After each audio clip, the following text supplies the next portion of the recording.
giving me this opportunity to chair this session. So our next speaker is Dr. Shivdas Banerjee from IISER Tirupati.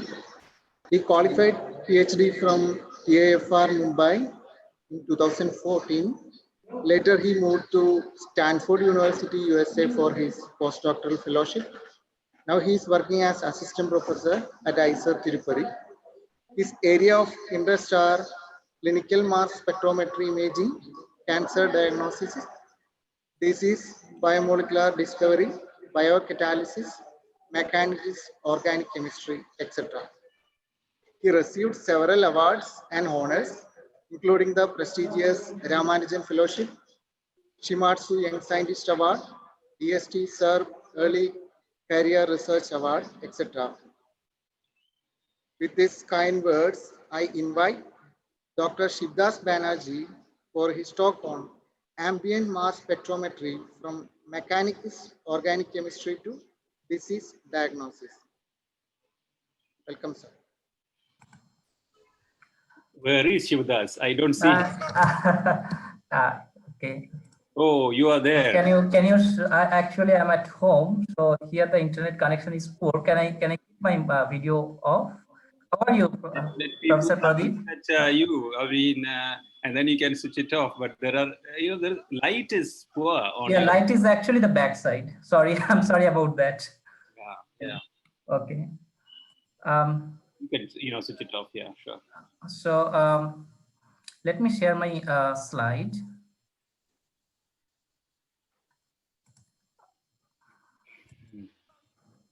So Tirupati is doing very good for you. You are adding. It's raining heavily now here. Yeah, good. It is not yet full screen. Okay, let me try this one. How about this now? Yes, good.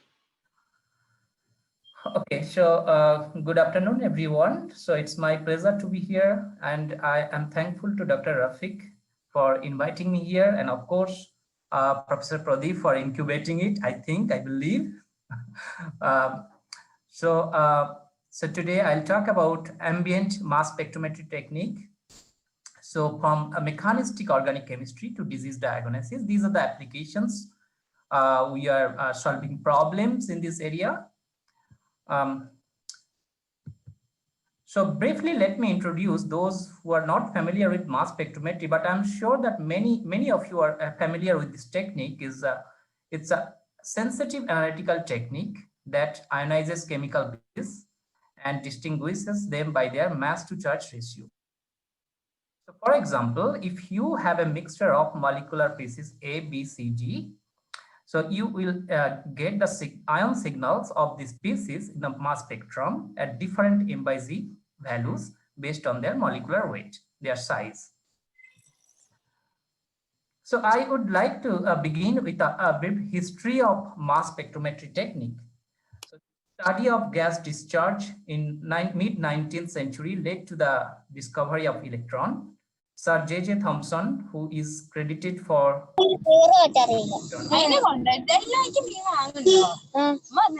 Can you hear? Hello, am I audible?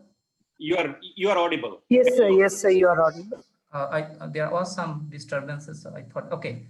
So Sir J.J. Thomson, who is credited for discovery of electron, built up the first functional for the isotopic separation of neon, which is more than 100 years back. And he stated that at that time, I feel sure that there are many problems in chemistry which could be solved with far greater ease by this than any other method. The method is surprisingly sensitive, requires an infinitesimal amount of material, and does not require this to be specially purified. And the technique is not difficult if the appliances for producing high vacuums are available. So these are so powerful prediction more than 100 years back, and that time the development of creating high vacuum was a big challenge. So his student Aston built up more mass spectrometer and identified more than 200 naturally occurring isotopes. And during this time, so much attention was paid for the development of MS technology. for the isotopic separation of uranium-235, which was necessary to make atom bomb that time. That was the World War time. So then the World War stopped, and some science or new horizon with many development, which is again, for example, the mass spectrometry based development in biology and chemistry, and technology for producing high vacuum emerged. Wolfgang Paul introduced the ion trap techniques, which is a kind of standard part of any modern mass spectrometer nowadays. And John Fenn, who is credited for ionizing large biomacromolecules using a technique called electrospray ionization technique, and Koichi Tanaka, who is credited for the development of matrix assisted laser desorption ionization technique for ionizing molecules. And these two particular techniques, this ESI, electrospray ionization, and MALDI, laid the foundation of modern mass spectrometry techniques. So now you can see that the journey through more than 100 years, the MS has evolved as a widely used technique in space exploration, chemical analysis, diagnostics, pharmaceutical developments, and of course the omics study, which is part of essential kind of study nowadays in biology. So I will briefly introduce the electrospray ionization technique, which is the foundation of, as I mentioned, is a modern mass spectrometry techniques. So in electrospray process, which was developed by the John Fenn for charging biomolecular bases, so you inject an analyte solution through a narrow capillary, which is kept at very high potential with a coaxial sheath gas flow, like nitrogen gas flow. And that produces the charged microdroplets in form of aerosol. And this microdroplet contains the analyte bases, and they are evolved in air or under the sheath gas.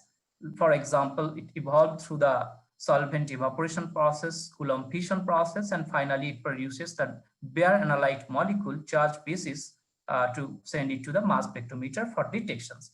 And these charges, what you see here, positive charge, for example, if it is operated in positive mode, the instrument, it's actually charges coming from the electrochemical process. For example, if you use the water spray, the proton is a part of these positive charges. So John Fenn, who in his Nobel lecture, he mentioned a few years ago the idea of making proteins and polymers fly by electrospray ionization seemed as improbable as a flying elephant. But today it is a standard part of modern mass spectrometer. So our work is mostly involved this different types of ambient ionization techniques. The first ambient ionization was reported and developed in the laboratory of Professor Graham Cook in Purdue University. So this is the kind of schematic description of desorption electrospray process, which we widely use for our study. So it's slightly different from electrospray because it's very because the spray actually is focused on a solid surface instead of directly focusing to the mass spec inlet. So this charge spray dissolves the analyte bases from the solid surface, and subsequently the plast liquid, they are extracted in the plast liquid and carried to the mass spectrometer for detections. So this is the kind of mass spectrometry sampling under ambient conditions, and it opened up new possibilities for solid surface analysis, particularly biological surface like tissue. So our laboratory is involved in different types of ambient ionization techniques, including the lasers, cold plasma, and microdroplets.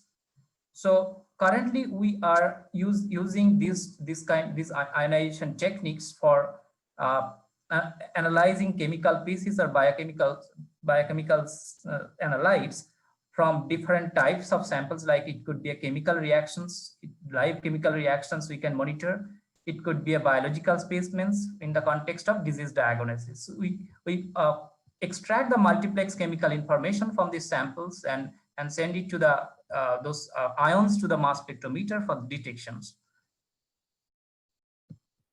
So part I have two parts of this talk. So part one is the analysis of chemical reactions, which is aimed at analyzing solving the problems of mechanistic organic chemistry, studying the reaction mechanism.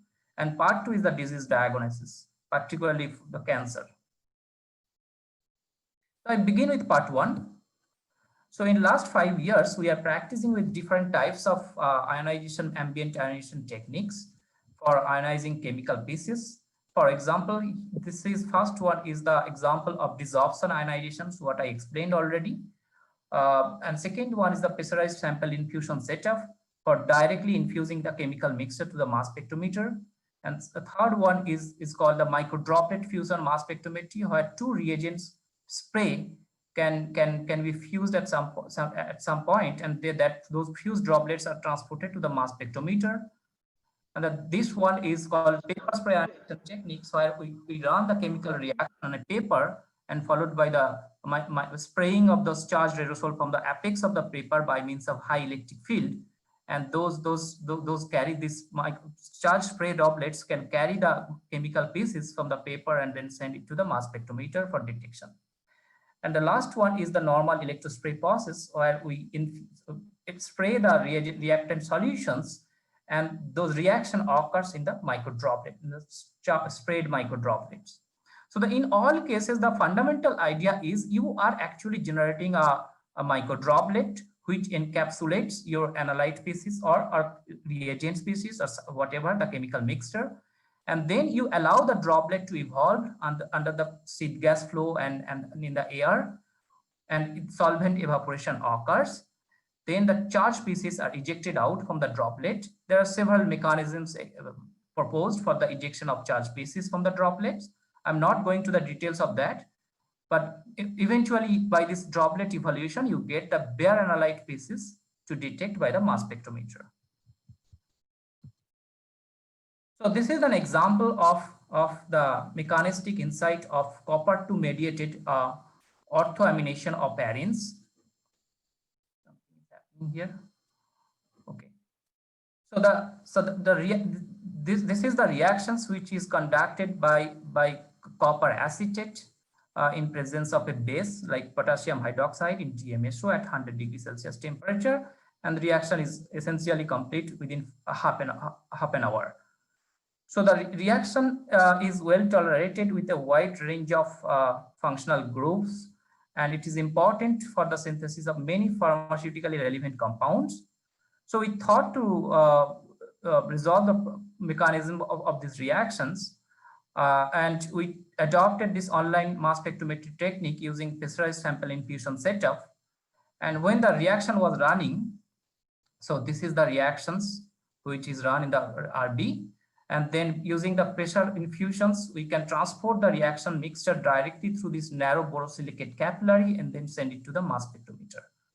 So essentially, we can actually monitor the reaction in real time. So, so what we received from the study is a simple cartoon picture how we can infuse it. So we can track the different formation of different intermediates and products right from the beginning of the reactions. And we found that interestingly, the reaction was started with copper-2, but when the reaction runs, we found the presence of almost all oxidation state of copper, like copper-0, copper-1, copper-2, copper-3. And we detected the intermediate signals and also the products along with adduct formations with the different ions present in the system like potassium and protons and all. So, and these species are characterized by tandem mass spectrometry, and also it was characterized by isotopic distribution pattern, because copper has a very special type of isotopic distribution based on the natural abundance of the copper, isotopic abundance. So, so finally, so we connected the dots upon seeing these intermediate pieces and proposed the mechanism. So it should be noted that a mechanism can never be proved, only it can be proposed and disproved. So we propose the mechanism and be based on the detected ion signals of the intermediate pieces. So the first step is the complexation process with the copper acetate and the substrate. and followed by the removal of one acetate ligand from this complex, forming the intermediate 2I2, and that the presence of base can abstract the proton from this aromatic ring and giving you the metallocycle formations. And then the amine can replace another acetate and give you this copper 2 intermediate, which is I4. And from this copper 2, because we observe the reaction is slow in absence of oxygen, and in presence of oxygen, the reaction can be better performed in presence of air. So we propose that possibly oxygen has a very crucial role because we detected these signals, the copper 3 signal. So possibly we speculated that oxygen possibly oxidize this copper 2 intermediate to copper 3 intermediate, which then undergo reductive elimination process, giving the product 3. Or in absence of oxygen, although the reaction is sluggish, we observe the formation of copper 0 nanoparticle by UV visible study, and of course we collected the powder at the end of the workup and then recorded this SEM. So we saw the formation of copper oxide, because copper can oxidize to copper oxide at 100-degree temperature, which was the reaction temperature at the end of in the workup process also. So finally, this is the proposal based on all the signals. We also detected the copper 0 signal in association with the acetate ligand, which is continuously grow in the reaction. So this is another example of CH activation of copper catalyzed oxidative cyclization of carboxylic acid to lactone process. The same method is a pressurized sample infusion, online mass spectrometry. And we solved this mechanism based on the detected signals, whatever we detected, and we found the interesting observation is copper 2 goes to copper 1 in the complex with the copper acetonitrile, which was the spraying solvent in the electrospray process.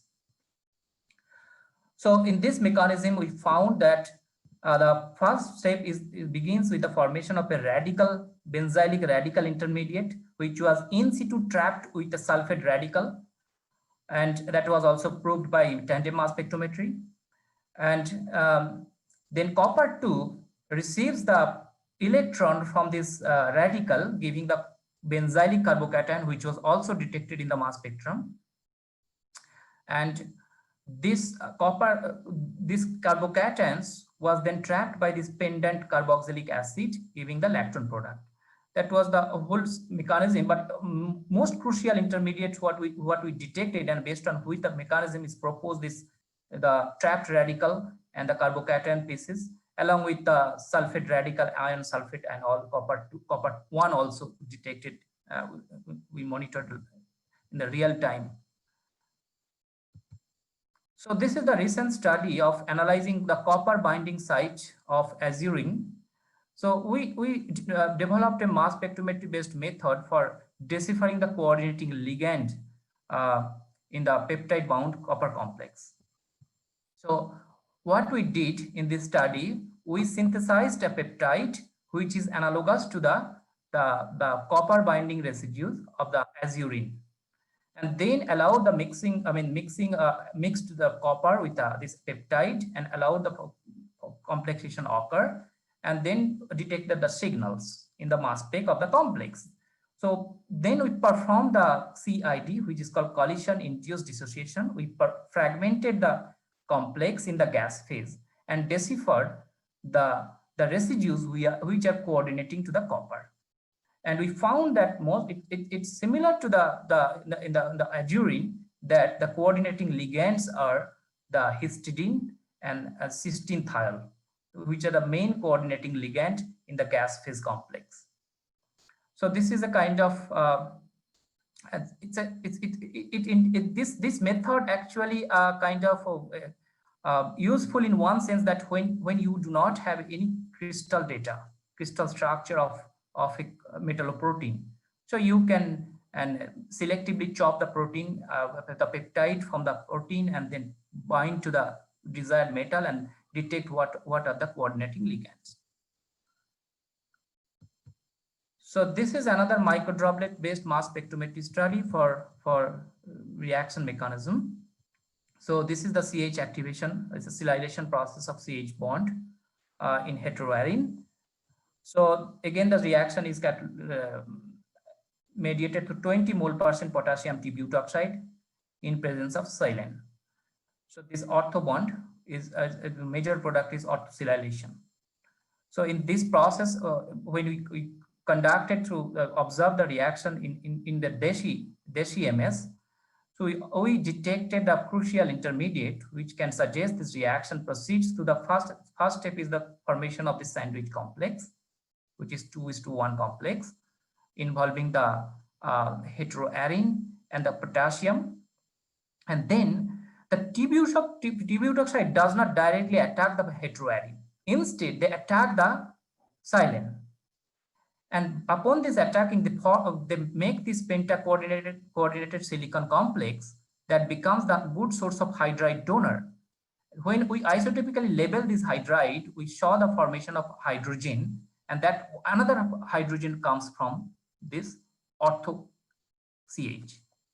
So this hydride abstract the proton from this ortho CH and make this carbon ion, this anion. Then this dissociation occurs, potassium removes and get this pieces, which again attacks back to this silyl ether and making the again pentacoordinate complex, which is then transformed into the product by the removal of t-butoxide. So that is how it is catalyzed by means of potassium t-butoxide. So this is another method development using a paper spray ionization technique, where we tried to study the nanoparticle catalyzed reactions. For example, we conducted this study on monitoring the reactions of nitro reductions by catalyzed by palladium nanoparticle, Suzuki cross coupling reaction catalyzed by again palladium nanoparticle, and glucose oxidation catalyzed by gold nanoparticle. So what we did, we doped the paper coated the paper with nanoparticles by simple doping method. So it's an immobilization of a nanoparticle on the triangular paper and dried this paper. And the paper was clipped to a high voltage potential. When the reagent mixture was drop casted on this paper, immediately started spraying the charged aerosol from the apex of this triangular paper. And this charged aerosol contains all sorts of intermediates, reactants, products to the mass spectrometer for their detections. That is the way we intercepted crucial intermediate for this reaction to monitor.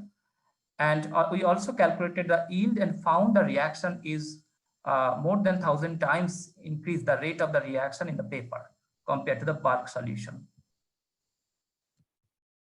The summary of this first part is the ambient ionization techniques enabled us to capture transient fleeting intermediates, providing detailed information on reaction mechanism.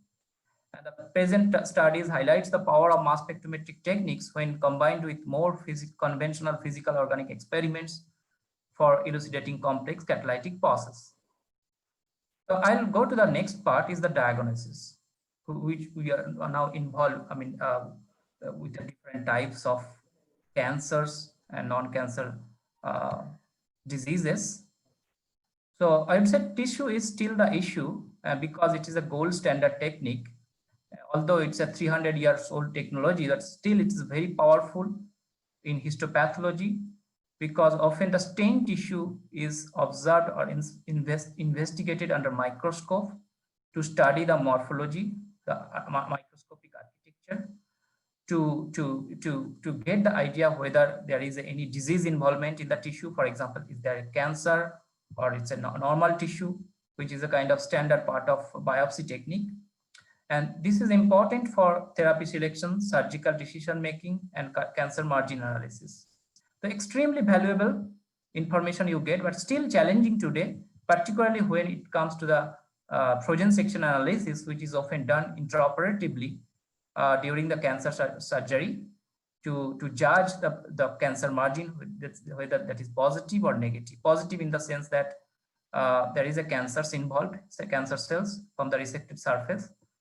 And negative means that there is no cancer. So this kind of judgment comes from the frozen section analysis intraoperatively, and that guides the doctor to accurately determine the cancer margin and to resect the tumor completely. So, but sometimes it becomes challenging because of the freezing artifacts, mimics, and heterogeneity in tissue, and it was reported up to 30% cases it leads error in the frozen section analysis. So that is why the cancer surgery is also becomes challenging. It takes a prolonged time and high dose because it involves the intermediate step, which is actually the histopathology. Until the pathologist inform after investigation about the nature of the tissue, whether there is cancer or not, the doctor takes the decision whether to stop the surgery or not. So it takes prolonged time. High dose of anesthesia is given to the patient, and chance of infection because the organ remains open cut, and sometimes it requires repetition of surgery. Positive margin is found, and of course, if positive, the chance of recurrence is found. And particularly, it's challenging in different types of tumors, which is largely dependent on the histopathological analysis, like particularly the solid tumors. So we are using a technique called desorption electrospray ionization mass spectrometry technique, where we look at the distribution of metabolites and lipids in the tissue in situ. So in this technique, we generate a stream of charged microdroplets which strike the tissue surface, which is actually a section of the tissue on microscope glass slides, and the slide is moved in 2 dimensions. So we keep on recording the mass spectrum from each point or each pixel of the tissue, and then we link those spatial coordinates, the individual mass spectrum with the spatial coordinates, so which is linked to this movement, and then we can construct the ion images. So if in one mass spectrum we detect hundreds of signals, ion signals, we are essentially ending up with hundreds of ion images. Then we play with heavy statistics to analyze the data to determine whether there is a cancer or not. So this is a kind of label-free technique. You do not need any label for this imaging to visualize the metabolites and lipids.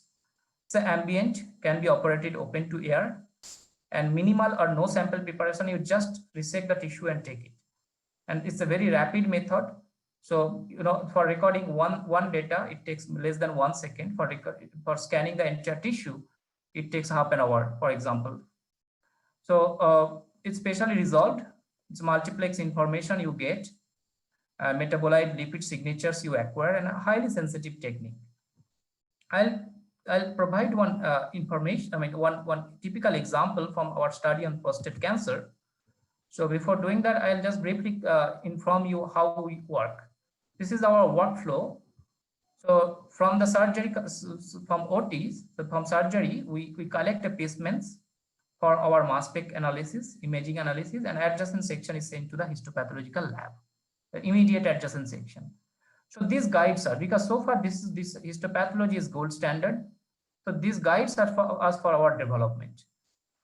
So we train our sample with the information obtained from this histopathology. What we get here, we get the information of metabolites and lipids, because the cancer cells are known to reprogram their metabolic pathway to meet the abnormal demands of proliferations, and that's the catch. So we investigate metabolites and lipids.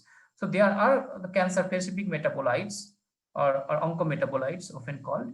So we can get the signature of those metabolites.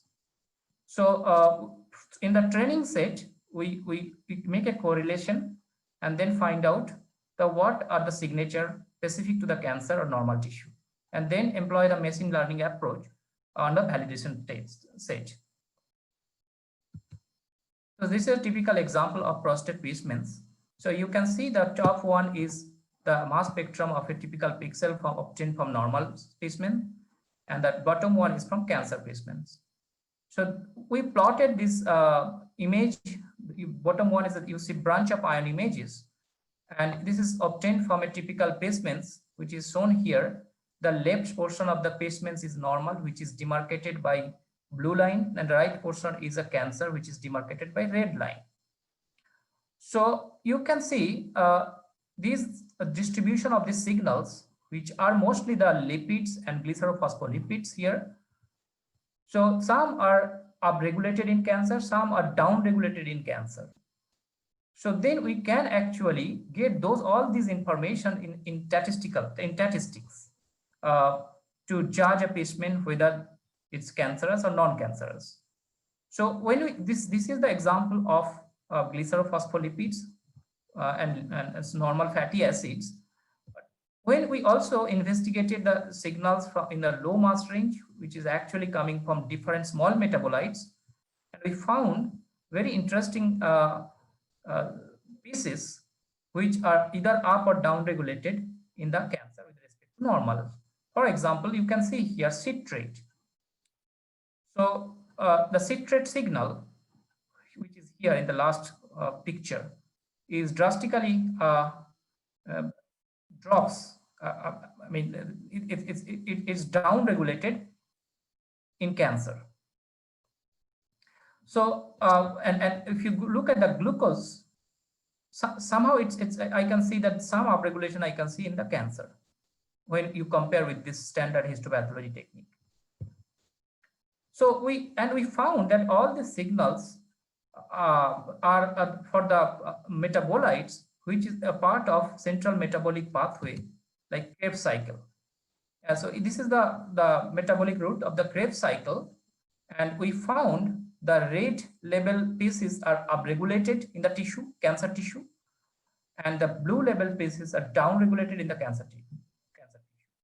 So based on this, we thought to select a glucose and citrate. Let's see if these two pieces can bear some diagnostic signature for the tissue analysis. So we move the probe on a typical placement from left to right. The left portion is a normal tissue and the right one is a cancer tissue.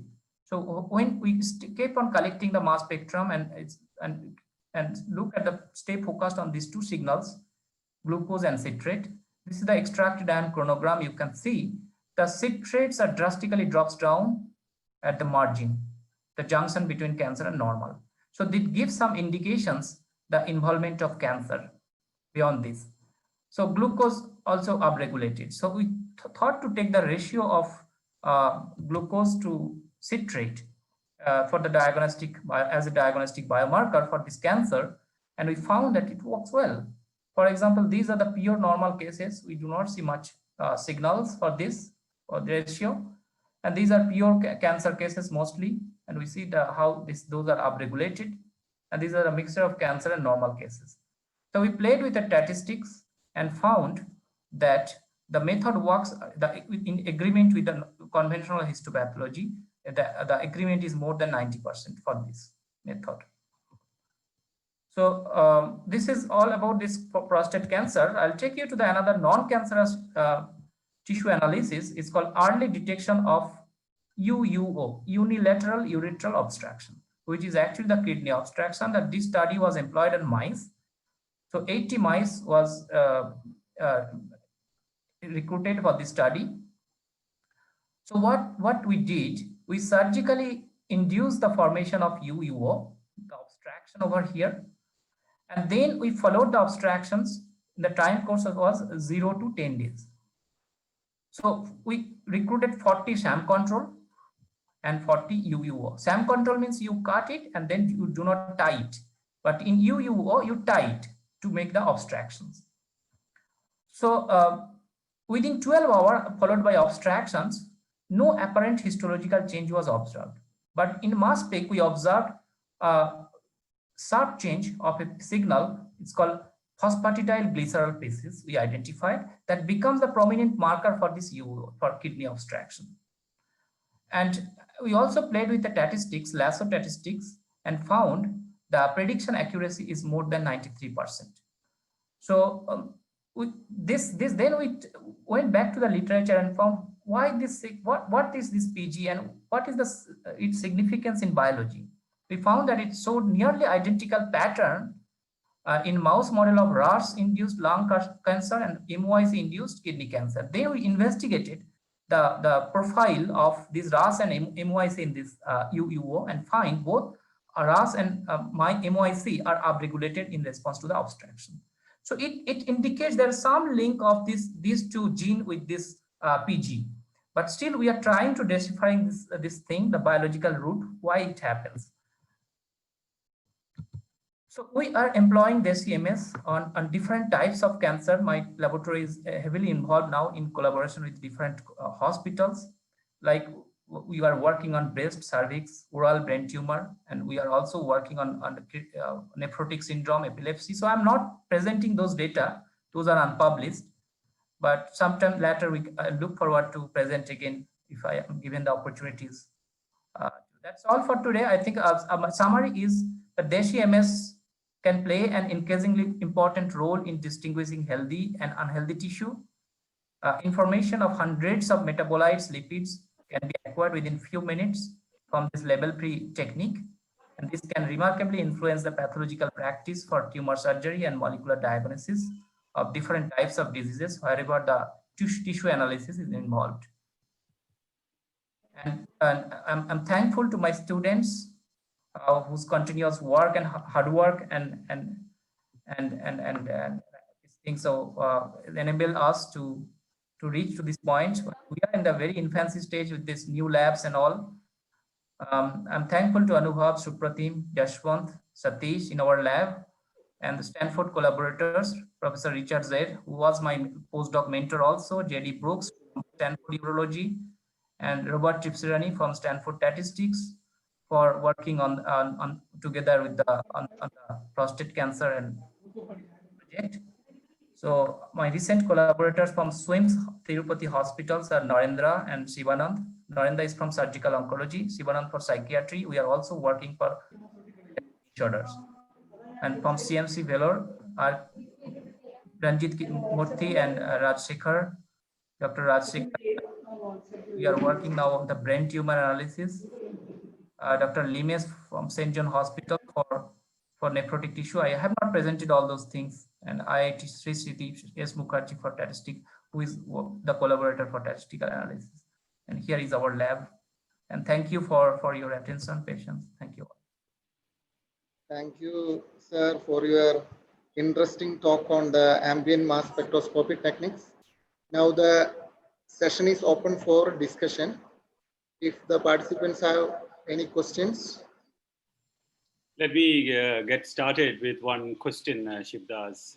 Very nice, and I'm so glad to see that your work is progressing and that has progressed substantially already, and the labs are doing really well. And thank you very much. Very nice. I'm so glad, and collaborations are coming up, especially with right tissue analysis. Very, very difficult to get started. I'm so glad, really glad that everything is going well. Question is, when you start looking at catalysis, obviously everything is starting on the surface. And it is no surprise that on a copper surface, you find copper oxide. So now my question to you is that is it some specific kind of copper oxide? Are there some catalytically, is this structures that you are getting? I saw in SEM there are some interesting features. Yeah. So this is So this is actually after the workup process. So after the workup, we end up with this some brown color of materials. Then we interested to know what are those materials, and we found that this is copper oxide. Yeah, but a tiny layer of copper oxide is always there on such materials. So my question is it this particular kind of morphology you see, is it specific to a given kind of structure of copper oxide, or a specific crystallographic plane that is exposed? What is specifically involved in the catalysis? That was my essentially my point. Okay, so we did not investigate what kind of surface it is because our focus was on the catalysis, the catalytic cycle. So we just were interested because in mass spectrometry also we got the signature of copper 0 in association with acetate ligand, and that continuously growing. Yeah. So our objective is the where is the fate of copper 0? If it is formed, what it does. Finally, when we worked on the reaction mixture, so during the workup process, we ended up with a kind of brown color material, and we were interested to know what is that material and where does it come from. So and this possibly indicates this. It comes from the catalytic cycle because of this reductive elimination step. If you look at from I4 to I3, which is mostly occurs in absence of oxygen. If you run the reaction in presence of argon, you will immediately see the development of, for example, this color you see green initially. But if the reaction is conducted in presence of argon, immediately it turns into the brown color. So possibly this indicates that this is the route in absence of oxygen, the major route, and that is driving the formation of copper 0, and in situ it is converted, for example, during the workup process also, possibly in the copper oxide. But we did not look details into the morphology or something which could be derived from this, which could be resulted from this catalytic cycle. Very nice. Okay, thank you. I'm all right. I'm done with it, Chairman. Any other question?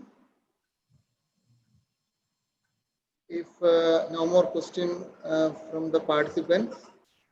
Hello? There is some question there. Does sintering? Oh, that was for a previous. Yes, yes. No, in the message session, there is no question. Any other question from the participants? We have 2 more minutes actually. Yes. I think there is no further questions. So I saw Samir showing his face. Did you have a question, Samir? No. Yeah. Okay. I normally keep the video off during a talk. I think it's the bandwidth issues that people would face. Yes, sir. So if there is no further question, let us thank Dr. Shivdas Banerjee for this wonderful talk, especially in the recent advances in the mass spectroscopy technique, especially in the ambient mass spectroscopy, DSA, MSI techniques for its application in cancer diagnosis.